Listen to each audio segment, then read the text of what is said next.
the age of 63. Valenzuela first took the baseball world by storm in '81 when he was thrust into the starter's role due to injury. He won 8 straight games with 5 shutouts, and Fernandomania was born. He went on to win the Rookie of the Year, the Cy Young, and the World Series title all in that same season, and continued to pitch in the majors for 17 seasons.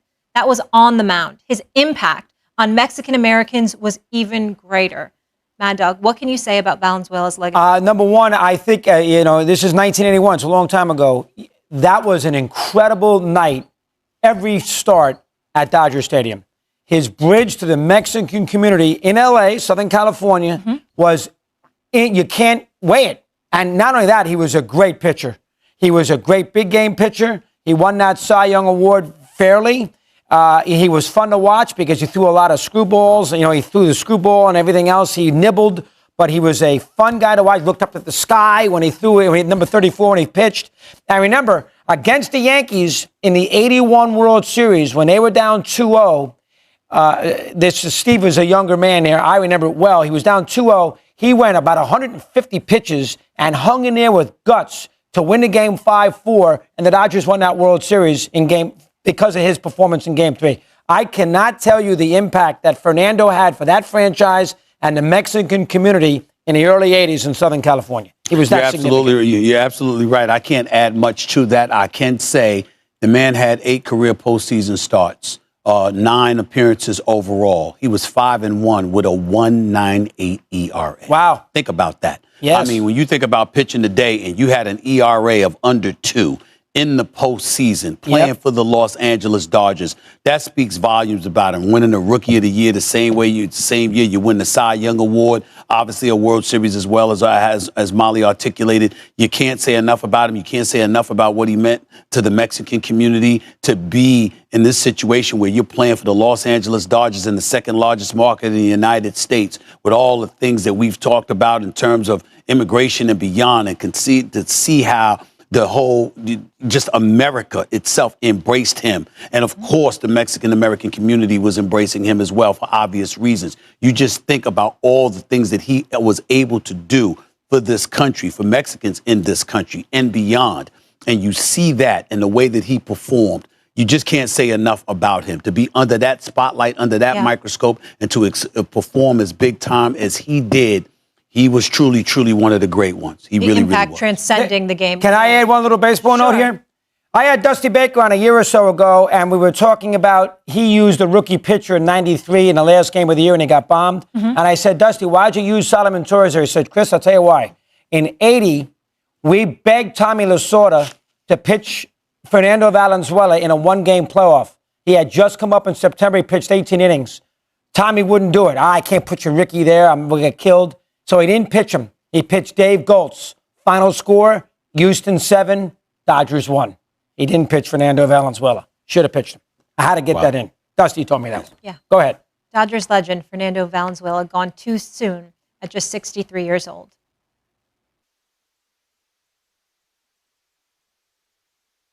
Fernando Valenzuela captured the attention and the imagination of a generation. Ever since bursting onto the scene in 1981, his energy, talent, and charisma transformed the Dodger fan base. El Toro was the only player ever to win the Cy Young and Rookie of the Year awards in the same season. A fitting punctuation to a year that saw Valenzuela's Dodgers defeat the Yankees in the World Series. Valenzuela passed away tonight at the age of 63, just weeks after stepping away from his broadcasting duties to focus on his health. We have team coverage on the life and legacy of the Los Angeles icon, beginning with KTLA's Glenn Walker. Fernando ready, in the strike 2 pitch is hit back to the box, dribbling to second. Samuel on the bag. Fernando Valenzuela has pitched a no-hitter. You know you're good when you have an entire cultural phenomenon named after you. The baseball world and the city of Los Angeles had never seen anything like Fernandomania or the man that inspired it, Fernando Valenzuela. It's a fairy tale so preposterous, Dodger fans dare not open their eyes. El Nino is Fernando Valenzuela. That fairy tale started in a small village in Mexico, population 1,000. Valenzuela was the youngest of 12 children. By day, he would work the farm fields beside his parents. At night, he would pitch in the Mexican leagues. That's where the Dodgers found him in 1979, signing the then 18-year-old. 2 years later, thanks to a last-minute injury, Valenzuela became the emergency opening day starter. The rest is history. Valenzuela delivers. Through ball. Got him swinging. What a way to start. Fernando Valenzuela in his first big league start pitches a shutout. No pitcher in Major League Baseball history has ever had a better start to their career than Fernando. He won his first 8 starts with 8 complete games and 5 shutouts. With his unhittable screwball and a bizarre eye-to-sky windup, Valenzuela became an instant phenomenon, especially with the city's Latino community, which was no small feat. In the 1950s, Chavez Ravine's predominantly Latino residents were forced out of their homes in the area where Dodger Stadium would be built. That caused a decades-long rift with the team that was finally healed by one man. Acercándose a la gloria, Fernando Valenzuela. Fernando Valenzuela is the best. He's the greatest, and I think everybody here has Fernando fever. Valenzuela won the National League's Rookie of the Year and Cy Young Awards in 1981. No one had ever done that in the same season before. He capped off a legendary season by leading the Dodgers to a World Series title over the hated Yankees. 2-2 pitch. 5 straight All-Star seasons would follow, culminating in a career-high 21 wins in 1986. His Dodger career culminated in 1990 when he threw a no-hitter against the Cardinals. In 1991, Valenzuela signed with the Angels, pitching 6 more seasons in the big leagues before returning to his beloved Dodgers in a new role. Tigers, como lo acaba de mencionar, bueno, esperamos que en esta ocasión, bueno, se lleve la victoria.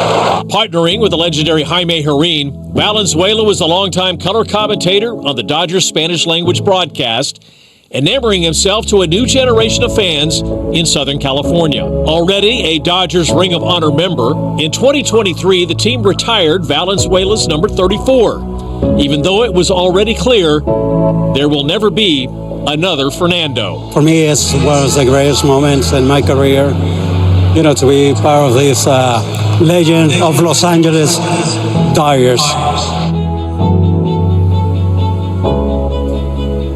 The passing of the Dodger legend coming right before the boys in blue begin the World Series. David Pingalore joins us in studio with more. Ping. Yeah, Fernando was on the mound when the Dodgers last beat the Yankees in the World Series in 1981, one of his 2 championships with the boys in blue. Now tonight, just moments ago, I spoke with team historian Mark L'Engle on the impact that Fernando had on the Dodgers in the city of Los Angeles.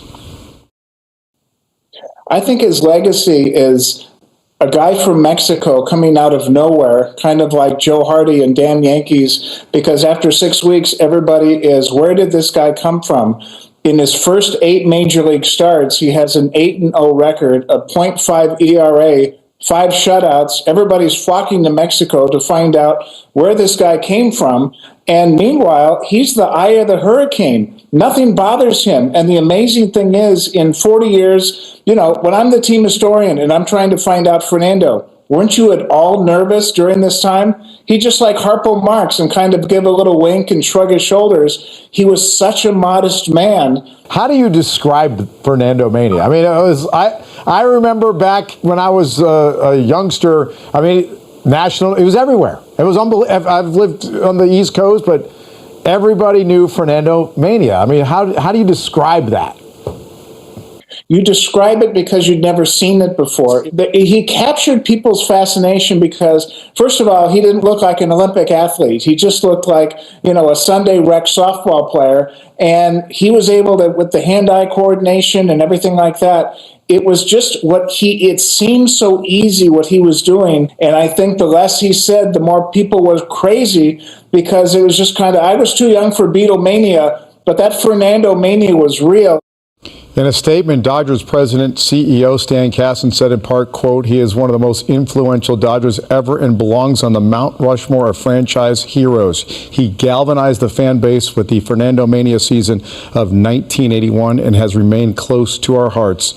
ever since. Major League Baseball Commissioner Rob Manfred also announcing tonight that Fernando will be honored during the World Series, which again begins Friday at Dodger Stadium against the Yankees. I will have more at 10:45 with Dodgers historian Mark Langle. David, thank you. And a live look at Dodger Stadium tonight as the team pays tribute to one of the greats. Stay with KTLA for continuing coverage on the death of Fernando Valenzuela. We'll have a live report from Dodger Stadium coming up here on the KTLA 5 News at 10:30. And for updates anytime, you can visit KTLA.com or check the KTLA 5 app. Dodger fans are remembering Fernando Valenzuela not just for his commanding presence on the mound, but also for his humble manner and deep connection to LA's Latino community. From humble beginnings in Mexico as the youngest of 12 children to a perennial all-star pick, Valenzuela's rise to fame was as improbable as it was remarkable. KTLA's Carlos Salcedo is live at Dodger Stadium with more on the man who inspired Fernandomania. Carlos? Michael shares so many heavy hearts tonight. A big loss for Dodger Nation. We're seeing dozens of fans come to the front gates of Dodger Stadium tonight to pay their respects to Fernando Valenzuela. They've been leaving flowers, candles, Dodger memorabilia. There you see angel wings with Dodger blue. Many fans remembering Fernandomania, strengthening the bond with the Dodgers and Latino community.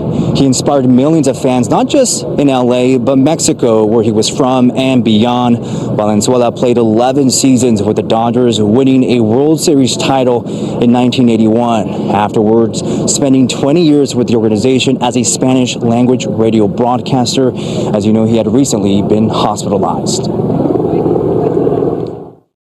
I was too young to see him play, but I mean, his presence and who he was and his quality of the quality of a baseball player was so much that, you know, even today you see walk around Dodger Stadium, you see, you know, everyone wearing, a lot of people wearing Fernando Valenzuela gear. And my love for the Dodgers started with Fernando because of my grandmother. I lived with her. She had pictures of him throughout the house. Like, it's just something that brought us together, and so I really felt like I had to come tonight in her memory and her honor too. It's a big loss for all the Dodgers and the Dodger franchise, for Dodger fans, and we're sad. What impact do you think he left with the Latino Hispanic community? Oh my goodness, I think his impact was, you know, being a Latino, being a Mexican, and coming from Sonora, and in the city of Los Angeles. When we were little, we were watching him play in the early 80s. I was like 9 years old.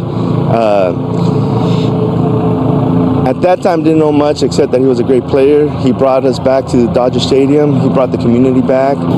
Just out here supporting my dad. I grew up on him. So just out here going to win the World Series for him this year. One of the greatest quotes that you ever hear is the Vince Scully quote: "If you have a sombrero, throw it to the sky." And man, he's Dodger baseball. Fernando Valenzuela, Dios lo tenga en la gloria. Buenas noches. As you heard there, he touched so many lives. And on a personal note, my family grew up watching Dodger baseball in large part because of Fernando Valenzuela. So yes, a big influence, larger than life. Again, he was 63 years old. Reporting live from Dodger Stadium, Carlos Salcedo, KTLA 5 News. Thank you, Carlos. And Sky 5 over Dodger Stadium tonight as the team pays tribute to one of the greats. Stay with KTLA for continuing coverage on the death of Fernando Valenzuela. We'll have much more coming up on the KTLA 5 Morning News beginning at 4 a.m. And for updates anytime, you can visit KTLA.com or check the KTLA 5 app.